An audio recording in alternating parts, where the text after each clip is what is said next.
નમસ્કાર મિત્રો, મારી ચેનલમાં તમારું સ્વાગત છે। મિત્રો, સુરત શહેરના શાંત ગણાતા અડાજણ વિસ્તારમાં આવેલા આનંદ મહેલ રોડ ઉપર એક હૃદયદ્વારક ઘટના સામે આવી છે। અહીં આવેલી સન રેસિડેન્સીમાં રહેતા એક નિવૃત્ત સિવિલ એન્જિનિયરે ઘરકંકાસ ચરસીમાએ પહોંચતા પતિએ આ ખોફનાક પગલું ભર્યું હતું। મૃતક મહિલાની ઓળખ 54 વર્ષીય ધ્રુપતિ પટેલ તરીકે થઈ છે। તેમના જ પતિ દિનેશ પટેલે વારંવાર થતા ઘરકંકાસથી કંટાળીને આ હત્યાને અંજામ આપ્યો હતો।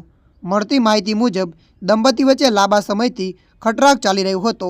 આ ઝઘડાએ ઉગ્ર સ્વરૂપ ધારણ કર્યો અને આવેશમાં આવી દિનેશ પટેલે ઘરમાં પડેલો લોખંડનો હથોડો ઉઠાવીને પત્નીના માથા અને કપાના ભાગે ઉપરાછોપડીના ઘા ઝીકી દીધા હતા।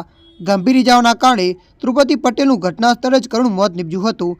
પોતાની જ પત્નીને લોખંડના હથોડાના ફટકા મારી નિમ્ર હત્યા કરી નાખતા સમગ્ર વિસ્તારમાં ચકચાર મચી ગઈ છે। ત્યારે મિત્રો, હાલ માટે આટલું। મળીશું નવી અપડેટ સાથે। જો તમને અમારો વિડીયો પસંદ આવે, લાઇક, શેર અને સબસ્ક્રાઈબ કરી નાખજો। ધન્યવાદ।